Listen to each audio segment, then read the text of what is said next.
দেখেন দর্শক, এই যে সিগারেট খাওয়ার জ্বালায় পাগল হয়ে গেছে একরকমের নাকি। দেখেন দর্শক, সরাসরি ছাগলে সিগারেট খাচ্ছে। এরকম দৃশ্য আমার বয়সে আমি কখনো দেখিনি। আপনি কি দেখেছেন বলেন? এই দেখেন একদম কলমাল করে খেয়ে নেবে। আপনি যে কাঁচা সিগারেট ছাগলকে খাওয়াই দিলেন, ওর মাথা ঘুরবে না? না ওর কিচ্ছু হয় না। আচ্ছা, কিভাবে বানাইছেন এরা আপনি? বানাইছি এর মাছের খামারেরও আমি যাই, আমার সাথে সাথে নিয়ে যায়, সবসময় থাকে। এবং আপনি ছাগলকে একটা ব্যানসন সিগারেট খাওয়ালেন আমাদের সামনে, সরাসরি আমরা দেখলাম নাকি। আচ্ছা, এই সিগারেট খাওয়ায় কিভাবে শিখলো? এ মানে কি, ওই বিড়ির গুঁদো মুদো পড়ে থাকলে খাওয়া ওইভাবেই শিখে গেছে। মানে এর এই বদ অভ্যাস ওইভাবে হয়ে গেছে না? হ্যাঁ। আদরের একটা পশু, এই পশুটাই যখন কুরবানি হয়ে যাবে তখন তো আপনাদের অনেক খারাপ লাগবে নিশ্চয়ই। খারাপ মানে আমার একটা সঙ্গী। বর্তমানে আমাদের দেশে একটা কমন সমস্যা চলতেছে, আমাদের দেশে না, এটা হচ্ছে ইন্ডিয়াতে, এটা গরু কুরবানি দেওয়ার ব্যাপারে। তো এই বিষয়ে আপনি কি বলতে চান? গরিব মানুষ এই ছাড়া আর আচ্ছা, এখন আমাদের সরকার বলে দিল যে দেশে গরু হত্যা ছাগল হত্যা মহাপাপ, এটা করা যাবে না। তখন কি হবে? ওই হিন্দু মানুষটা কি করে খাবে বলেন? ওটা কোনো কথা না। তাহলে এর আগে বন্ধ হয়? এর আগে বন্ধ হয়নি কেন? এটা বড় কথা। কি শুধু ঘাস পাতায় খায় নাকি এর সিগারেটও দেওয়া লাগে? সিগারেট এমনি শিখে গেছে। আমি সাথে সাথে যাই দোকানপাটে, গেলি ওই যা পাই লোকের ওই কাছের থেকেও ছিঁড়ে খাই। আচ্ছা, আবার কারো যদি রেখে চলে যায় তাও খাই, তাও খেয়ে নেয়। আচ্ছা, এটা হচ্ছে ওই দেখতে মানুষের খাওয়া দেখতে দেখতে ওর একটা বদ অভ্যাস হয়ে গেছে। আর এই ছাগলটাও আপনাদের সাথে থাকতে থাকতে একরকম প্রায় মানুষের মতো হয়ে গেছে। বেশ সুন্দর একটি ছাগল। কতটুকু ওজন আছে আর কতটুকু সাইজ আছে? এখন বর্তমান টোটাল ওজন 50 কেজি আছে। 50 কেজি। আচ্ছা, হাইটে কতটুকু আছে এটা? হাইটে 2 হাত মতন ধরা যায়। আচ্ছা, এবং আপনার অনেক শখের ছাগল এটি, যেমনটা আমাদেরকে আপনি ক্যামেরার পিছনে বলেছিলেন নাকি। কত বছর যাবত এটাকে আপনি পালন করে এত বড় করলেন? এটা আছে ফুল এই 2 বছরের বয়স। আচ্ছা, সামনে যেহেতু পবিত্র ঈদুল আজহা আসতেছে, অর্থাৎ মুসলমানদের একটা পবিত্র ধর্মীয় উৎসব, আপনি কি এই ঈদকে কেন্দ্র করে ছাগলটা পালন করেছিলেন নাকি? না, এমনি আমার শখের বশত এটা শখে পালন করেছেন। এবং আপনি আমাদেরকে বলতেছেন যে একজন ভাই নাকি অলরেডি আপনাকে বলতেছে যে ছাগলটা সে অর্ডার করতে চাচ্ছে নাকি?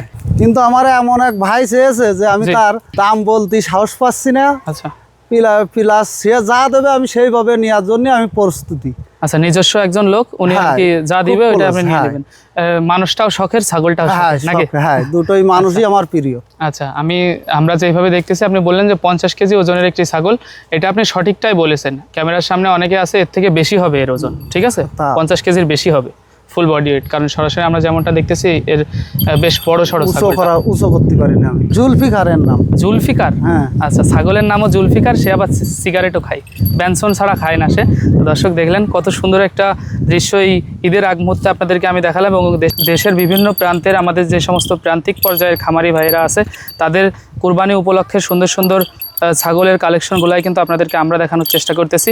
তো এত সুন্দর একটি ছাগল পালন করতে গিয়ে আপনার তো নিশ্চয়ই অনেক বেশি পরিশ্রম এবং ত্যাগের শিকার করতে হয়েছে। তা হয়েছে।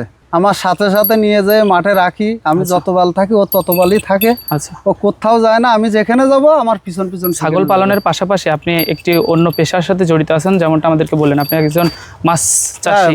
মাছ চাষী। আচ্ছা, মাছ চাষী। ঘের আছে তো আপনার মাছের নাকি? হ্যাঁ, আছে। তো আপনার কাছে কি মনে হয়, ছাগল পালনে বেশি লাভ নাকি মাছের ঘেরে বেশি লাভ? এখন ছাগল বিষয়ে আমি লাভ আছে এটা ভাবে পুষিনি। আচ্ছা, আমার এটা শখের, যেহেতু এর পিছনে যেটাই আমি খাবো ওইটাই আমার শখ। বুঝতে পারছি। হ্যাঁ, এর পিছনে লাভ লসের কোনো হিসাব আপনি করেননি? আচ্ছা আচ্ছা, এমনকি মোটরসাইকেল চালাই গেলে ও পিছন পিছন দৌড় দেয়। আপনার পিছন দৌড় দেয় না? আচ্ছা, ও মোটরসাইকেলের পিছনে। আচ্ছা, এরা একেবারে কি সেই ছোটকাল থেকে আপনি বড় করেছেন? হ্যাঁ হ্যাঁ, একেবারে ছোটকাল থেকে বড় হয়েছে। এবং আপনাদের এই এলাকার ভেতরে সবচেয়ে বড় ছাগল এটা? হ্যাঁ, চাচরা এলাকার ভেতরে আমরা বলতে পারি।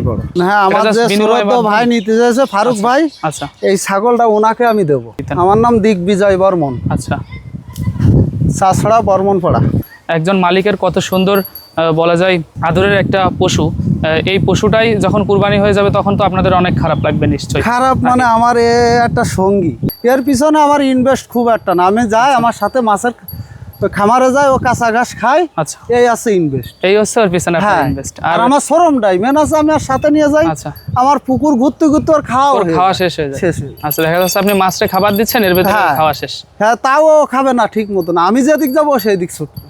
আচ্ছা, তো আমরা আপনার এই ছাগলটাকে স্মৃতি হিসাবে জাস্ট রেখে দিলাম যে এরকম বড় বড় ছাগল সচরাচর দেখা যায় না, এবং এই ছাগল উঠাতে গেলেও অর্থাৎ এরকম একটা ছাগল বড় করতে গেলেও বলা যায় অনেক বেশি পরিশ্রমের সম্মুখীন হতে হয়। আচ্ছা, 2 বছরের ওজন আসছে 50 থেকে 60 কেজি, হ্যাঁ। এর ভেতরে থাকবে। আচ্ছা, বর্তমানে আমাদের দেশে একটা কমন সমস্যা চলতেছে, আমাদের দেশে না, এটা হচ্ছে ইন্ডিয়াতে। এটা হয়তো আপনি কম বেশি খোঁজ রাখলে জানতে পারবেন, গরু কুরবানি দেওয়ার ব্যাপারে। তো এই বিষয়ে আপনি কি বলতে চান?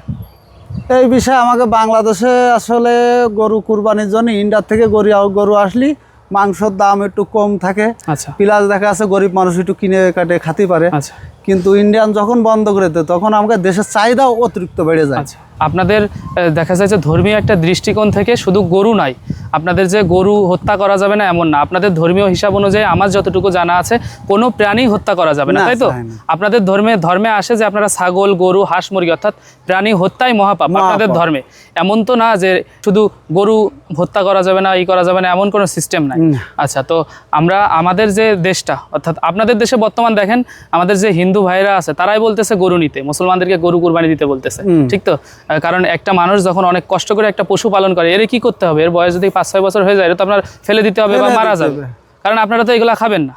কেন খাবেন না? কারণ আপনাদের ধর্মে নিষেধ আছে। তো সেই হিসাব করতে গেলে এটা তো একটা উচ্ছিষ্ট হয়ে যাবে নাকি? তো সেই হিসাবে আপনি এত কষ্ট করে যেহেতু পালন করেছেন, কিছু টাকা লাভের উদ্দেশ্যে, অবশ্যই লাভের জন্য। আচ্ছা, তো আমি মনে করি যে যদি লাভ করতে হয় এবং পশু পালন করে যে যেইভাবে খাচ্ছে খাক না, হ্যাঁ, এটা হচ্ছে সবচেয়ে কেউ বড় দেখা কথা। যাচ্ছে কি চাষ করে আচ্ছা, বিক্রয় করে সে সংসার ধর্ম চলতেছে, এরকম চলতেছে। আর আপনার প্রত্যেকের মনে- একে অন্যের জীবিকা নির্ভর করে আমরা আছি। আচ্ছা, আপনার মনে যদি ওইরকম কোনো খারাপ চিন্তা থাকতো তাহলে কিন্তু আপনি কুরবানিতে ছাগলটা বিক্রি না, করতেন না, না। না, ওরকম আপনি বলতেন যে একটা পুজো আসবে, আমি পুজো এর হ্যাঁ, বলি দিব বা বলি পুজো দিব। করবো, এরকম বলতেন না। কিন্তু আপনি আপনার মনের সেই সৎ আশাটা আছে বিধায় আপনি বলতেছেন যে কুরবানিতে দিক না, সমস্যা কি? হ্যাঁ, আমাদের বাংলাদেশে সব আমরা হিন্দু মুসলিম মোটামুটি আমরা সব মিলেমিশে এক জায়গায় বসবাস করি, আচ্ছা, খুব এবং আমরা সুন্দরভাবে সুখে আমরা আছি। আচ্ছা চলি, আমাদের কোনো সমস্যা নাই। আচ্ছা, আপনারা আপনাদের মতো উৎসব পালন করতেছেন, হ্যাঁ। আমরা করি আমাদের হ্যাঁ। উৎসবকে কেন্দ্র করে। তো আপনাদের কিছু টাকা লাভ হইলে এতে আমাদেরও ভালো লাগে। হ্যাঁ হ্যাঁ, এটাই হচ্ছে বড় কথা। একটা জন কাটা মানুষ একটা গরু পুষে যদি তার দেখা যাচ্ছে ওই ঈদের সময় সে বিক্রি করে, জি, তাহলে তার আছে দেখা যাচ্ছে 85 জায়গায় 60,000 টাকা বিক্রি এটা হতে পারে, রাইট? হ্যাঁ। সে একজন হিন্দু হ্যাঁ, মানুষ, সে আমি হিন্দু বলি সে মানুষ। একজন বাংলাদেশি হিন্দু, হ্যাঁ। একজন গরিব মানুষ। হ্যাঁ, গরিব সে গরুটা কিন্তু ওই জোন খেটেই উৎপাদন হ্যাঁ, করেছে। এখন জন কেটে একবেলা দেখা যাচ্ছে কি একবেলা ঘাস মাস কেটে আনলো, ওই খাইলো, ওইভাবেই দেখা যাচ্ছে তার একটা পুঁজি হয়। গরিব মানুষ এই ছাড়া আর নেই আচ্ছা, কিছু। এখন আমাদের সরকার বলে দিল যে দেশে গরু হত্যা, ছাগল হত্যা মহাপাপ, এটা করা যাবে না। তখন কি হবে? ওই হিন্দু মানুষটা কি করে খাবে বলেন? ওটা কোনো কথা না, ওইটা দেখা যাচ্ছে কি আসলে কি আর ওইটা বলবো। যার যার নিজস্ব হ্যাঁ, একটা এর চিন্তাধারা। আগে হয়েছে, তাহলে এর আগে বন্ধ হয়েছে। এর আগে বন্ধ হয়নি কেন? এটা বড় কথা। আচ্ছা, এবং আরো কথা আছে, আর যে মা তারে তো মৃত্যুর আগ পর্যন্ত কখনোই তারে ফেলে দেওয়া যাবে না, নাকি 14 বছর পরে তারে ফেলে দিতে হবে। না না, আপনার জন্য দোয়া রইল, ভবিষ্যতে আপনি এমন ছাগল আরো তৈরি করেন। এবং আপনার সবচেয়ে বেশি যে জিনিসটা আমার ভালো লেগেছে সেটা হচ্ছে ওনাকে সিগারেট খাই। তো ঠিক আছে, দোয়া রইল আপনার জন্য এবং আপনার ছাগলের জন্য, যাতে করে এটা ভালো দামে বিক্রি হয়।